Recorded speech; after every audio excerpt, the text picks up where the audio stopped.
Hey everyone, welcome to the Commissioner's Clubhouse on the LCC Network. We're hosts Patrick and Jameson, and we got a special guest with us today, the owner of Buck Your Mother, Isaac. What's going on, guys? What's up?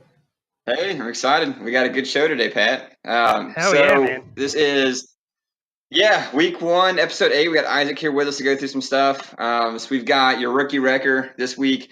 We've got Jeweler Junks. We'll go through about 10 players, talk about if they're worth keeping or letting go. Bringing it back. I like this segment. Weekly recap. We'll kind of buzz through that real quick, and then we'll get into our final segment, draft review. So we're about 8 weeks into the league now. We've got an idea of who was a steal, who was a bust. And so we'll kind of talk through some of those players and even amongst each other and kind of see if there's any regrets we have now that we're, halfway through more than halfway through the season. So, but if you want to kick it off, Pat, you can go ahead and do that with your rookie record. Oh yeah, for sure. So just to clarify, I know some people were thinking, oh, this must be just the best rookie coming off last week. And not necessarily. I mean, there's only so many decent rookie IDP players out there to begin with. But one guy who's been consistent the past 2 weeks, and between the past 2 weeks, he's put up 81 points. That is none other than the defensive end / linebacker Bradley Chubb, the 6'4", 275-pound monster from North Carolina State, has been just a wrecking ball for that Bronco defense the past 2 weeks against the LA Rams and the Arizona Cardinals.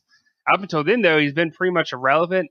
I'm pretty excited, though, for what he's able to do. In fact, some people may not know this, but he's actually counted as a defensive end if you go add him right now. And that's the website did that for some reason. If you look on his profile, it says linebacker. But in my other league that I'm in, on my fantasy league, I have him starting as a defensive end.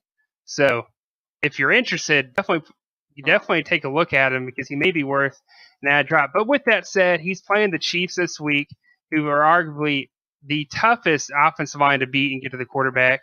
I think Pat Mahomes is still has the least amount of sacks. The least sacks quarterback. 34. So if you get him this week, I definitely wouldn't plug him in. But he may be worth holding on to for later in the year. Awesome. Yeah, I think it was just 3 or 4 weeks ago they played the Broncos, and Von Miller did nothing in that game. That was when we had him as a sit-em. So, that's a good look on that. So, cool. We'll jump on to Jeweler Junk. So Isaac's going to be able to jump into some of these here. We're going to start out with a player that I just destroyed a couple weeks ago on the podcast, Mitch Trubisky. Coming off a big game, 65 points for Isaac. Yeah. And I'm not sure if he played in the other league or any other conference or not. So I'm just here to say that I regret nothing. Absolutely nothing about what I said about Mitch Trubisky. I am not ready. One game does not make a career. I'm not ready to call him.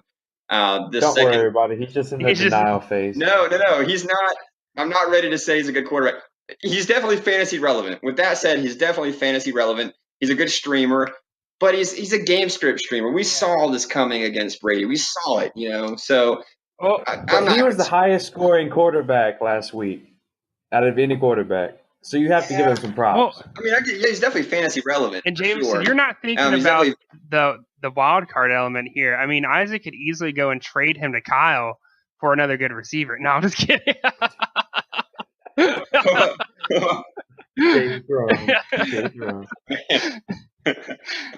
No, he's definitely got fantasy value. He's definitely worth looking at for certain matchups. But I'm not ready to name him, a great NFL quarterback yet. But he's definitely got value. Right now, he's a jewel. He's worth keeping. Unfortunately, I hate to say that. I freaking hate saying that. But he's worth holding on to. So don't worry, everybody. By the time you listen to this, I'm going to cut him. So if you guys want to sign him for any streamers coming up, he'll be available. Next we've got Chris Carson. So this was a suggestion from Isaac today. So Isaac, what do you think about Chris Carson, jewel or junk? I don't know, man. The thing is Mike Davis will get the carries some days. Chris Carson will get the carries. I mean, you really don't know. But it does seem like Chris Carson is the guy. So with that being said, and you also have Rashard Penny that they drafted really high that they want to get the ball to. So it's like 3 people fighting for touches. But Yes. as of right now, since he's the starter, I think he's worth a keep as a jewel. Yeah. So Not saying it's going especially to be for very long, but for right now, he should be on the team. Yeah, you're right. It's kind of up or down. Oakland, not Oakland, Detroit has a really bad rushing defense this year. So Chris Carson, this could be a game he goes off, or it could be a Mike Davis game. No one really knows. That's why everyone's kind of iffy about him. But no, I like that assessment. What about number 3? What about Naheem Hines, Pat? What do you think about him? So here's my thing about Naheem Hines. He has had some opportunities to really blossom. He's done great in some games. He's really a boomer bust guy. If you're gonna get him now, because he's playing the Oakland Raiders this coming week. I think that's a game where he could actually have a good game and be a serious impact on the field. Might be worth starting if you have a running back on a bye and you need to plug someone in. And if you look down the stretch, he's got the Dolphins week 12. That's going to be an important week for everyone in this league who have the 29th best rushing defense, and then followed by the Jaguars in the wild card round of the playoffs, who have actually have had a really tough time stopping the run this year. So again, I think if you're going to get him, this is the time. He is through that rough patch of the year. He's not playing the Eagles anymore. He's not going to be playing the Redskins or anything like that, or the Buffalo Bills. I think he's got a number of favorable matchups the rest of the year. I think he's actually a jewel because of that. But again, I wouldn't be starting him over. If you have a stud running back, please don't put him in your lineup. Like, if he's literally a guy for a bye week and that's it. Yeah, I think me and Isaac were kind of thinking the other way with Marlon Mack kind of coming on. He's healthy now. Naheem Hines he is like broke out last week. Yeah, Naheem Hines is like the receiving back. So, I mean, I could see Marlon Mack getting game scripted out, but I could also see Naheem Hines getting game scripted out if they're winning games, like I think they're going to in Oakland this week. Naheem Hines is a poor man's Alvin Kamara. A very poor man's Alvin Kamara. Exactly. Like discount at a Kmart. Here's when Hines has been good this year, it's when he's been in your receptions. His best 2 games were against the Texans and Patriots. Against the Texans, he had 9 receptions. Against the Patriots, he had 7 receptions. The last 2 weeks together, just 3 receptions. And last week, he had -5 receiving yards. So it really depends on how they're going to use him going forward. I think this week will say it all because of how bad the Raiders are in general, and especially their defense. I think this will kind of tell us more about the Naheem Hines story and who's the lead back there. Okay, cool. Well, experts disagreeing, but that's always good, and we'll see how that goes in week 8. But Isaac, who do you have next? Ronald Jones from dear old Tampa Bay. He seems to be the guy. We drafted him in the 2nd round. Peyton Barber hasn't really done much this year. All signs point that he's eventually going to break out. It hasn't happened yet. He got his first touchdown last week. So he might be a guy that you want to pick up if you got some room on your bench and just hold him until he potentially breaks out this year. Hopefully, as a Bucs fan, I hope he breaks out. But it's really either way. Right now, I feel like if you have the room, you should keep him as a jewel. But he's not a guy, if you need somebody for a bye week, he's not a guy I feel like is ready and performed where you could just plug him in and feel confident about it. Yeah, I think that's a good assessment. He's someone who could maybe break out in a few weeks, but he's not someone you'd want to count on like in week 8. God, no. Maybe. Yeah. So next 2 guys, we got Randall Cobb and Amari Cooper here. Randall Cobb, a lot of injuries. He's junk. Until we see him more, he's just kind of living on his name, kind of like what Isaac was saying.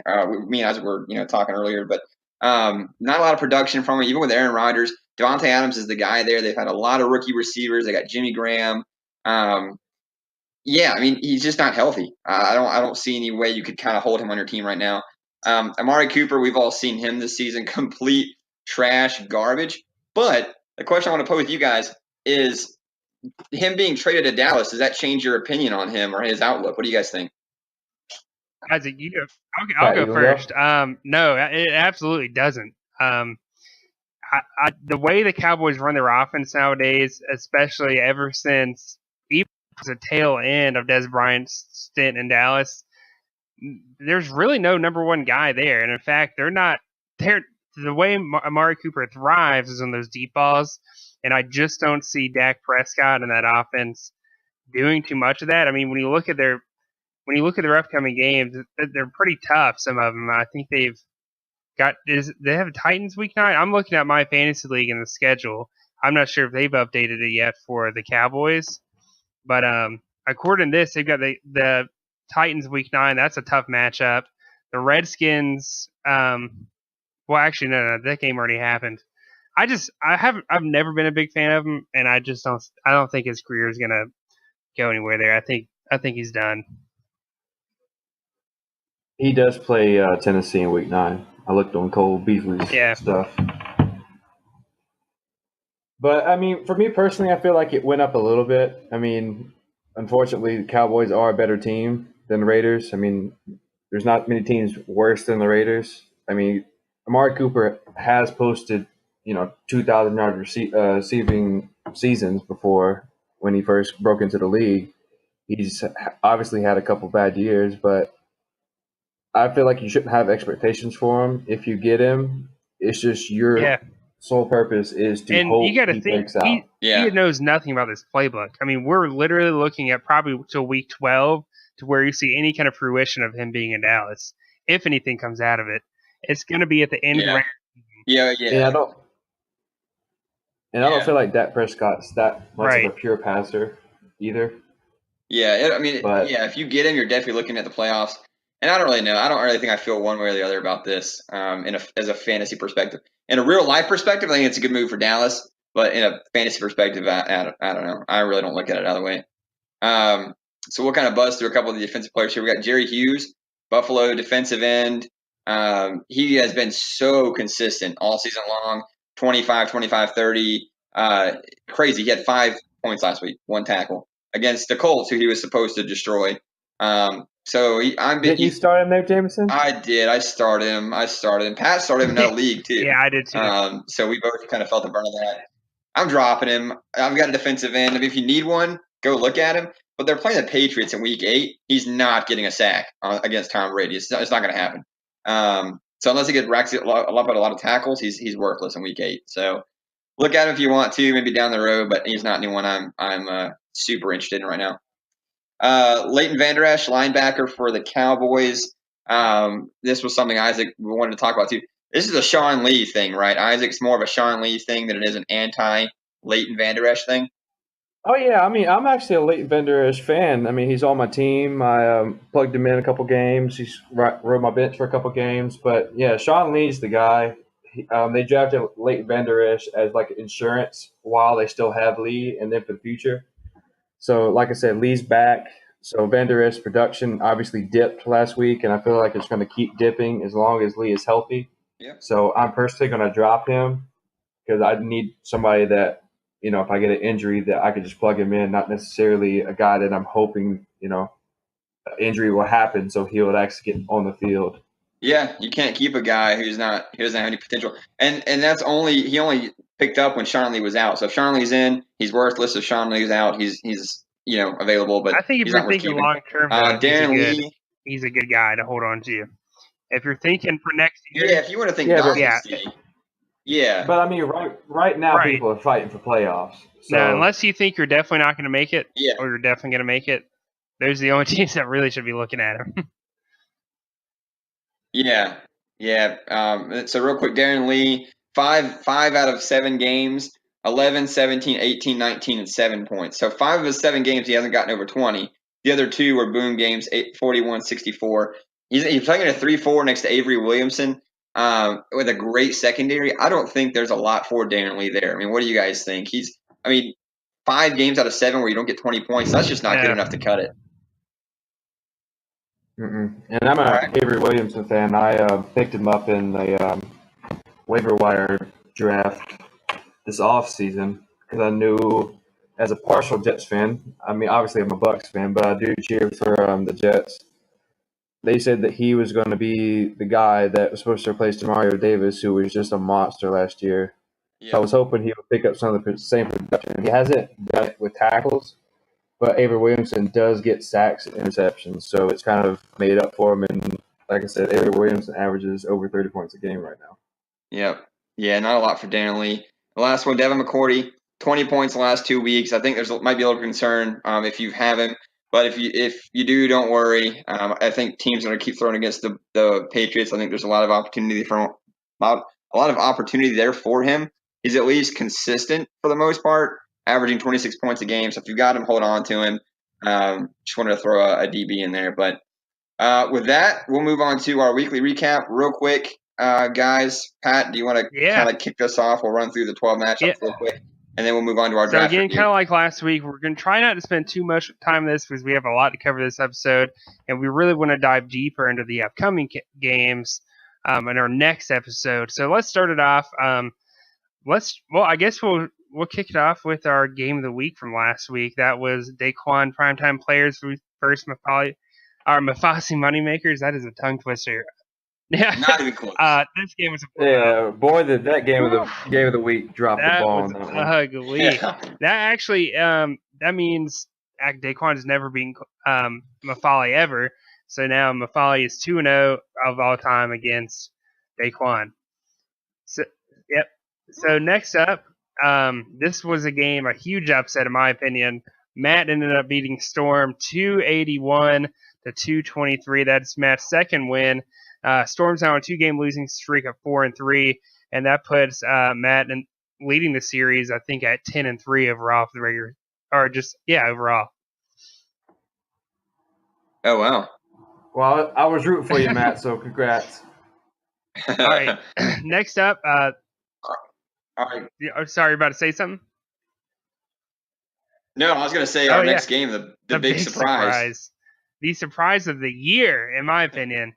That is Colby losing to Charles, who's the third leg. For real, man. 297 to 236. I mean, Colby didn't even break 250, which is pretty low in our league. And, I mean, it was like the perfect storm. I mean, Charles literally almost had 300 points, getting his first win ever against Colby since 2015. I know that's probably got to feel good for Charles, not only getting his first win, but to finally snap that streak against Colby. Colby, 2 losses. You got to kind of be concerned for him. And they haven't been pretty losses either. I mean, you got to start to wonder, is he going to start to slip and a team like Jordan surpass him for the 6th seed in the playoffs? Hey, maybe Charles is thinking playoffs now. Playoffs? Don't talk about it. Playoffs? You kidding me? Playoffs? Playoffs? Don't talk about it. Playoffs? You kidding me? Playoffs? All right, sorry. I didn't even hear that twice. It'll fade out. Great. All right. By the way, technically, no team in the entire league has been officially mathematically eliminated from the playoffs. So, Bryson, if you're listening at 0-7, you're still not out of this, all right? So you're saying there's a chance. Oh, yeah, for sure. All right, so the next game, Hunter of Champions. Just dropped Mike Williams.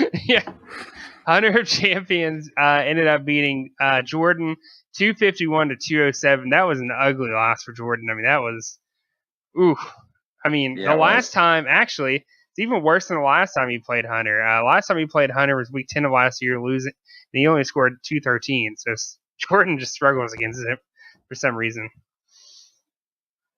And Michael in the Abortion Clinic. This was one. Michael's streak was snapped by Abortion Clinic, who was on the opposite streak in terms of losing, at least. Abortion Clinic, it really was kind of a close one, winning 243 to 230, making Abortion Clinic 3-4, and Michael at 2-5 for the season. Last game for the Top Shotters Conference, that was Cody Steel Curtain. Ended up putting a beat down. Seems like this happens every week now. Winning 292 to 203 to secure the pound. Secure the pound is now 2-5, and actually one of the lowest scoring teams in the entire league. And speaking of lowest scoring teams, there was a lot of teams this week that just underperformed. Actually, I'm glad you said that. There were 6 upsets. 6 upsets this week. That means what is that like half the games were upsets? Half. That's half. Yeah, it's half all the games. Yeah. Yeah. That's crazy. It was a weird week in fantasy football, for sure. When those upsets weren't against me, and I would have been extremely depressed. Yeah. Because you were playing Bryson too. So this is kind of.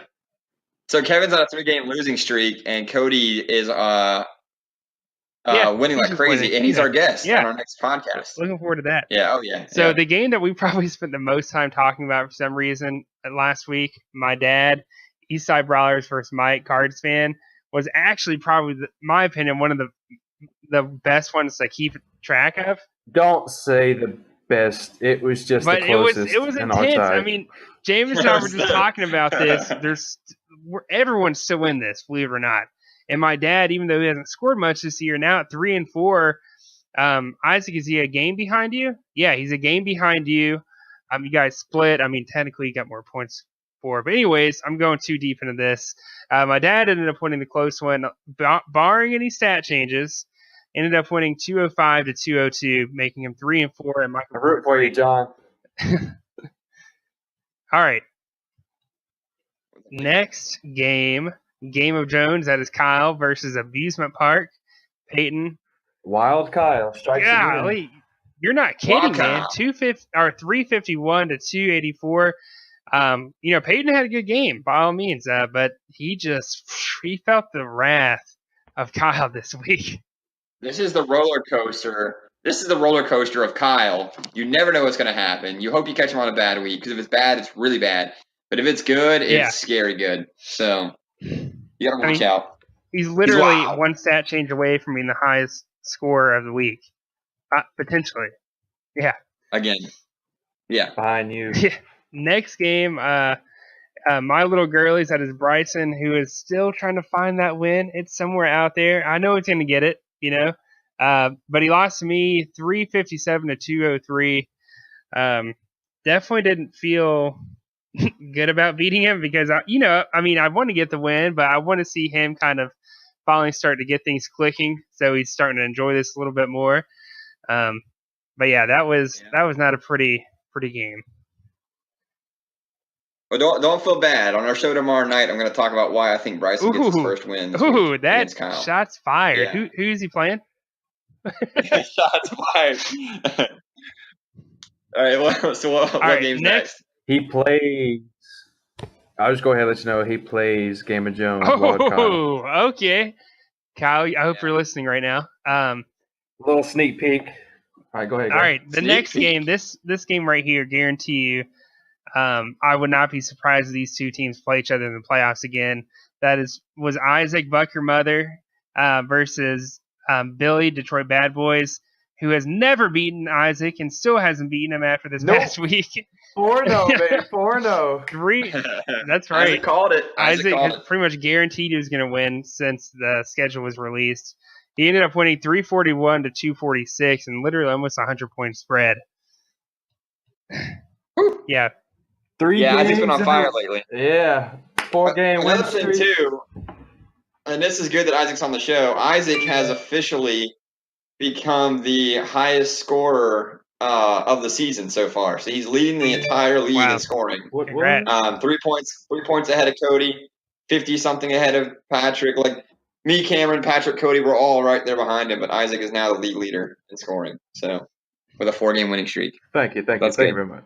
Yeah. For him, not for Patrick. For real. I'm coming for you guys this week. For those that don't know, we do play each other this week. Arguably one of the best matchups of the week. But I don't see how this one get game of the week, though. Yeah, I was about to say, I don't want to spoil what the game of the week is, but no, this is not the game of the week. Anyways, moving forward, this was a game I actually thought was definitely an upset.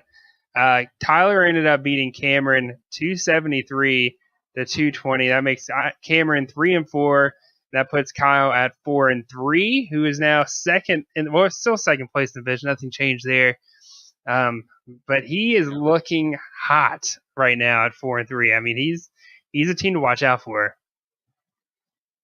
Yeah, he's right behind me, so I'm really hoping he can drop a couple of games. I play him in week 8 too, so we'll see what happens. Cameron. But yeah, he's looking really Cameron good. and Tyler are both 2-2 versus each other. So Pretty good series, actually. Yeah, I thought that was interesting. All right. Cool. Last game. I did not expect this to be as low scoring and as really this wasn't close. I'll just go and say it. James ended up winning against Jade 219 to 185.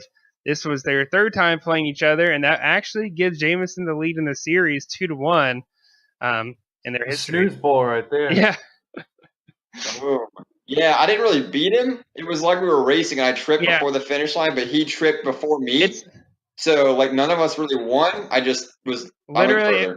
Like, that's it was kind of like all the kids in the playground are watching two snails race each other across the blacktop, and they're both just trying to survive, like burning as they're going across the pavement.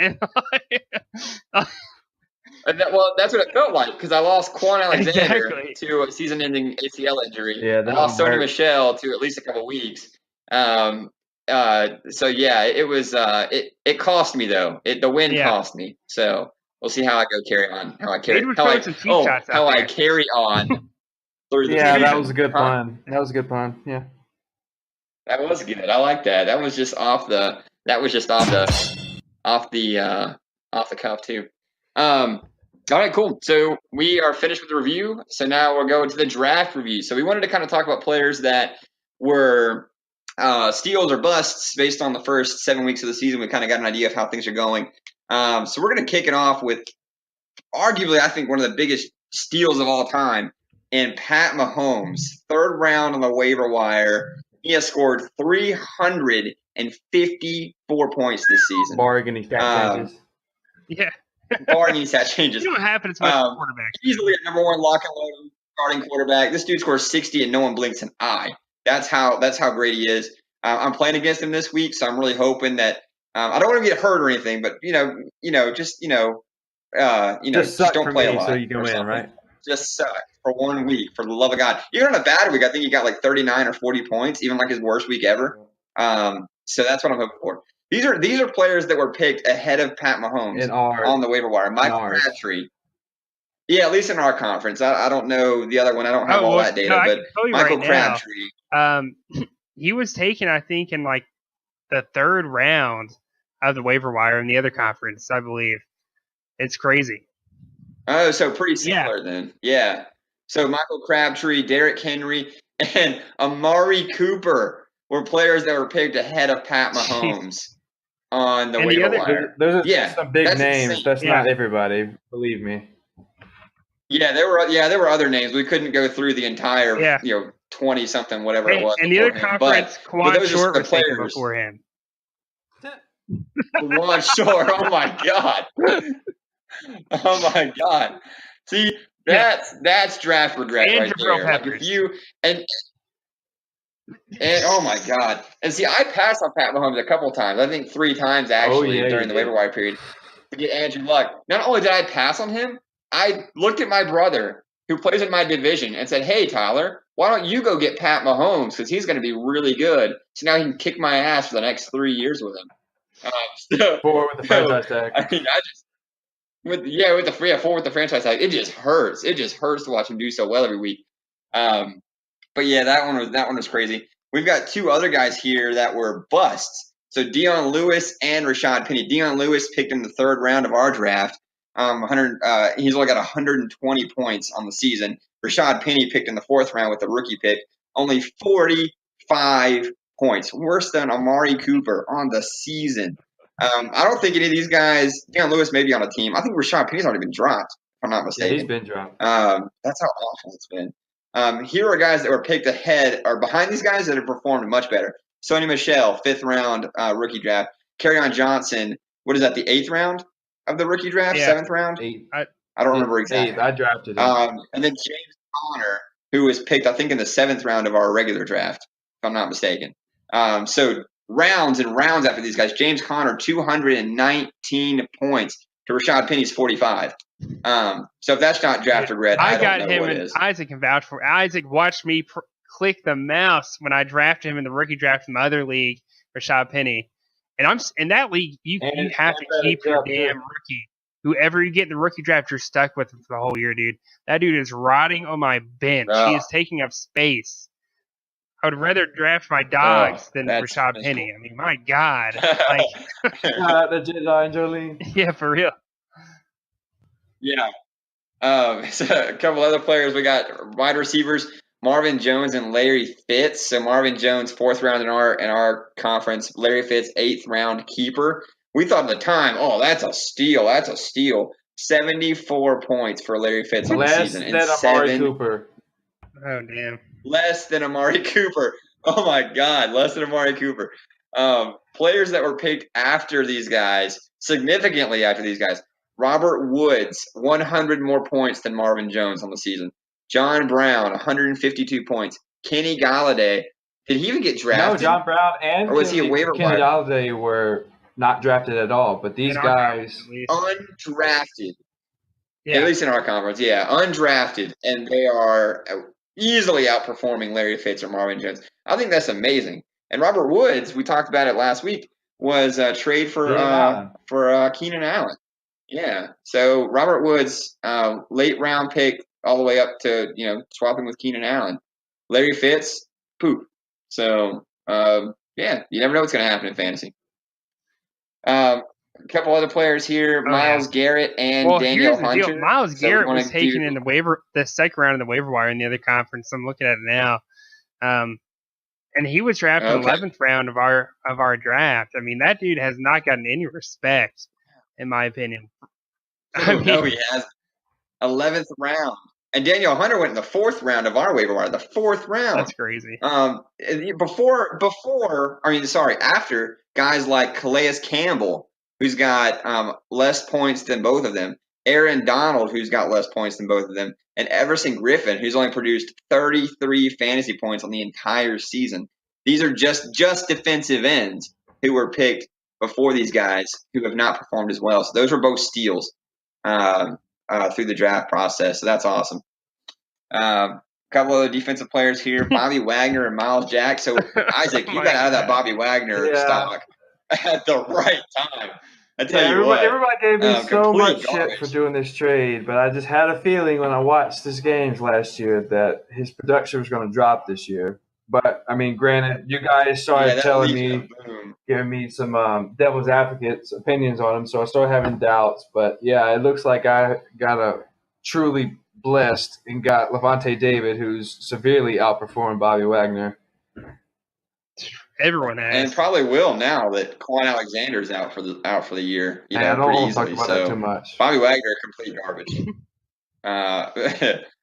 What you want to talk about Levante David too much? That injury hurt our team. I feel it. Trust me. Yeah, I know it. I know the pain. I've got my Bobby Wagner, second round keeper, complete garbage. Miles Jack, 4th round. I thought I got a steal, especially after week 1, 52.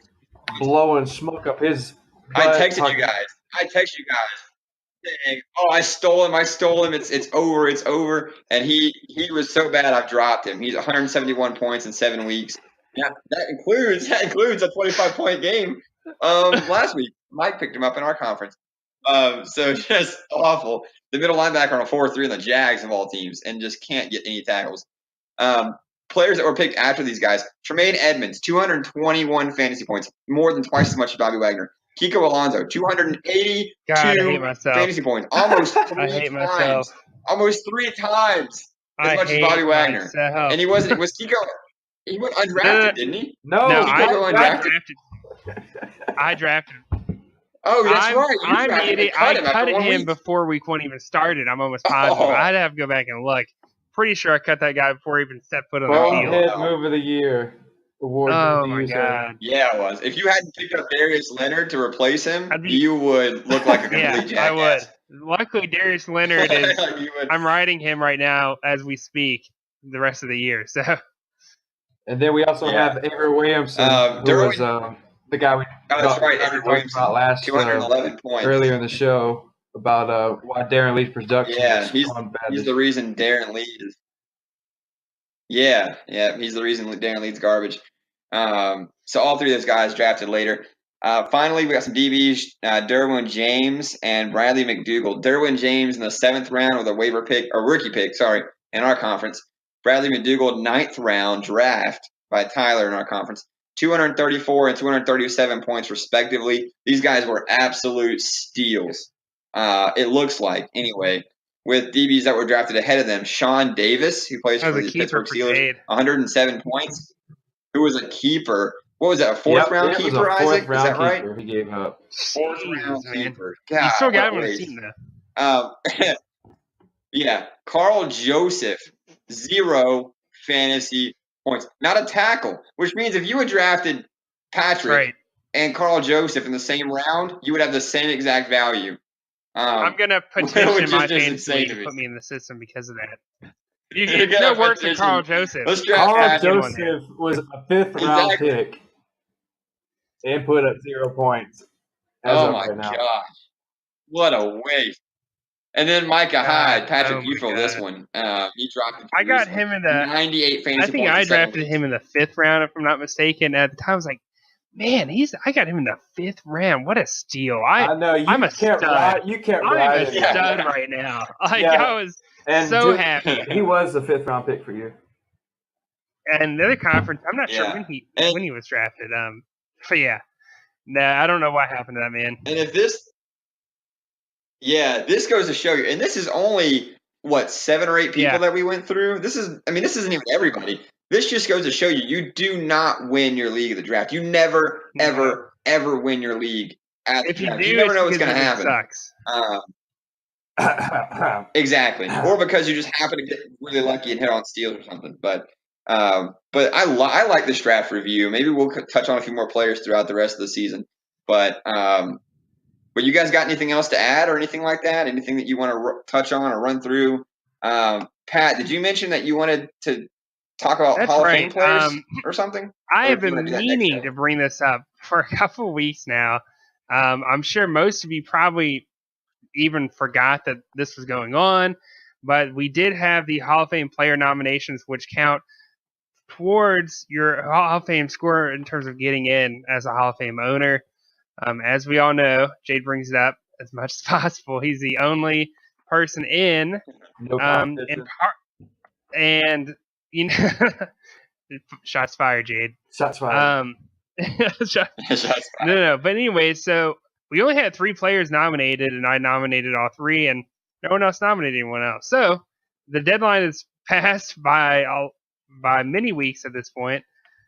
Peyton Manning, Calvin Johnson, and Donald Driver are the 3 Hall of Fame.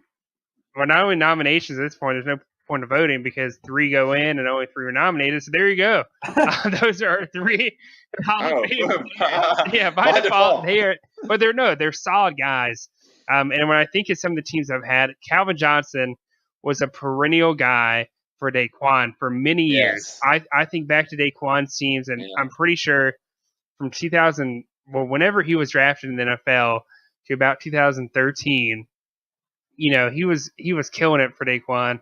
Peyton Manning was a guy my dad had for many years, and I'm pretty sure my dad rode him to at least 1 championship, if not 2, in terms of appearances. Those 2 guys right there deserve to be in it. I don't think anyone right now can name a better player to be nominated in there than those 2. And then Donald Driver, some people often forget about him because you think of there's been so many great receivers go through Green Bay. Jordy Nelson, one of them. You get Donald Driver, of course. Greg Jennings was great when he was there. Randall Cobb was great at one point. There's Devontae Adams is up and coming. Devontae Adams, yeah. There's been so many guys that roll through there, but Donald Driver, he was one of the foundation pieces for Aaron Rodgers when he was developing as an all-star NFL quarterback. Donald Driver is a black Mr. Clean. Anybody else? He did. He had a nice smile. I will give him that for sure. With a bald head. Yeah, he did. For a smile, you know what I mean? But yeah, I miss Donald Driver a lot. Yeah, that's a good. I forgot about him. That's a good add. Yeah, those are 3 guys. So those players, I'm not even sure who had Donald Driver back in the day. I'll have to go look. But Peyton Manning will definitely go towards. I know my dad had him, so he'll go towards his Hall of Fame score. I know Cody had him. He'll go towards his Hall of Fame score. Calvin Johnson. Jameson, did you have Calvin Johnson at one point? I did. I had him for a year or two early on, like when I first started playing in this league. He's going to go towards your Hall of Fame score. He's going to go towards Daquan's. Awesome. So this is why these things are important, guys. Definitely next year, make sure you participate because there's plenty of guys that are still not in the Hall of Fame that deserve to be there. Wait, hold on. What was that? I think it was. No, what? You okay? Were you sandpapering a 2x4? No. What was that? Are you coloring your color bucket book again? No. That was strange. Oh man. So anyway, we'll have to make sure that we we all kind of get involved when we have those kind of things come up again. But I think that's it for tonight's show, guys. Next episode, we've got stardom set advice, playoff implications. We've got a lot going on in week 8. I'm super excited about it. And guys, I know we typically always release like a playoff projection article starting week 8. We probably aren't going to have that this week, unfortunately, because we didn't really plan enough ahead of time. But that will happen for week. We'll talk about we're it. still going to talk about it. But we're definitely going to have something nice for you guys on week 9 for playoff projections and so forth. As many of you know, I'm constantly posting really the playoff projections in our group chat for the Elite 12, and I'm sending them to Jordan. I'm not sure if he's distributing that to the Top Shotters Conference. So, if anyone's listening, you haven't gotten it. Trust me, Jordan has them. He can text in the phone there, Jordan. But no, definitely excited. Isaac, thanks for joining us, man. Thanks for having me. I had a blast having you on the show. Yeah, thanks for having me, guys. It was a lot of fun, guys. We'll definitely have to do this again. I know we got Cody tomorrow night. Anyone listening, if you want to jump on, all it takes is a computer and a mic, and some time to have a good time with us. So let us know if you'd like to do that. Isaac, it was a blast. We'll get you on again whenever you'd like to. So, with that, good night, and we'll see you on the next show.